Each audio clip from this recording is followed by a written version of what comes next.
Yang kami hormati Bapak PPK dan Bapak Panwaslu Kecamatan Secang. Ini akan saya perkenalkan diri dulu saya selaku Ketua PPK Kecamatan Secang. Saya nama Rinto Sopanmari. Kita dari PPK akan menyampaikan materi. Nanti selanjutnya silakan bertanya baik di dalam materi tersebut ataupun di luar materi. Kami dari Bawaslu, ini kita ada jargon sebagai penyemangat kami. Kalau kita lihat di monitor ini, saya akan sedikit bertanya kepada bapak-bapak atau rekan-rekan sekalian, selama bertugas dari awal sampai sekarang, apa saja kendala yang bapak-bapak temukan atau bapak-bapak temui saat bertugas sampai hari ini? Terima kasih.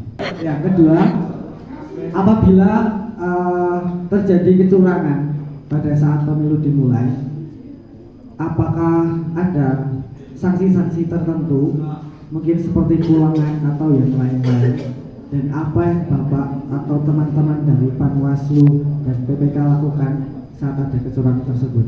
Mungkin itu saja, terima kasih. Pertanyaannya adalah kendala-kendala apa saja.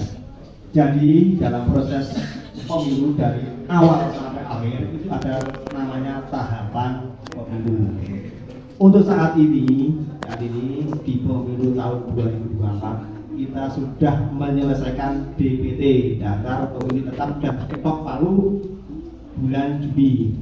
Proses sampai DPT itu melalui beberapa tahap. Yang pertama adalah ada DP4 dari KPU, kemudian ada coklik yang dilakukan oleh pantalih ke rumah-rumah warga.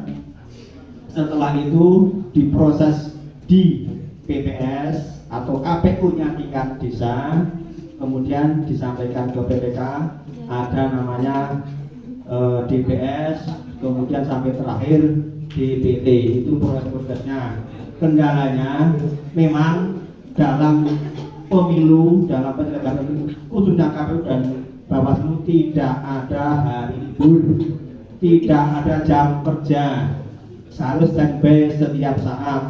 Pengalaman tahun 2019 itu kita hampir seminggu 2-3 kali tembus sampai akhir pagi, karena untuk mengolah data agar data tersebut dari data yang masih acak-acakan menjadi data yang seksi, data yang akurat untuk pemilih tersebut. Ya, itu kendalanya. Ya, tapi kita sudah siap, kita sudah bertekad, kita sudah niat untuk menjadi penyelenggara. Artinya kita harus niatan ora wedi, ora kagetan.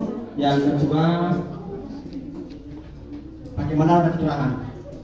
Nanti akan saya disampaikan oleh yang mengawasi kecurangan dari Panwas. Cuma dari penyelenggara pemilu baik KPU maupun Bawaslu sudah meminimalisir segala bentuk kecurangan. Apa buktinya, Pak? Buktinya sampai tingkat terbawah di tingkat TPS ada namanya penyelenggaranya KPPS, ya, yang 7 orang itu. Di situ ada dari Bawaslu namanya PTPS, pengawas TPS. Jadi diawasi oleh pengawas. Kemudian selain dari pengawasan dari Bawaslu, ada juga saksi dari masing-masing parpol. Jadi begitu ada kecurangan dalam proses pemilihan di TPS, saksi berprotes, Pak, itu nggak boleh seperti itu, Pak. Pemilihannya harus seperti ini, nggak boleh seperti itu, harus gini, undangnya seperti ini. Nah, itu sampai tingkat bawah pun sudah kita meminimalisir terjadinya kecurangan di tingkat terbawah, yaitu di TPS. Kalau di tingkat atasnya gimana, Pak? Setiap hasil rekapitulasi di tingkat TPS akan diplenokan lagi di tingkat PPK atau tingkat kecamatan. Di situ pun ada saksi dari masing-masing parpol. Dan pada waktu penghitungan suara di tingkat TPS itu ada namanya berita acaranya yang tidak hanya diberikan oleh lembaga penyelenggara KPU maupun Bawaslu, saksi dari parpol pun mendapatkan berita acara. Berita acara di parpol akan disampaikan ke lembaga atasnya parpol masing-masing. Jadi, kalaupun ada kecurangan, pasti sudah terdeteksi di awal. itu pasti pengawas TPS akan melakukan pendekatan secara persuasif ya ditegur dulu, dikasih peringatan. Kalau sudah bisa dikasih peringatan berarti cukup sampai di situ ya.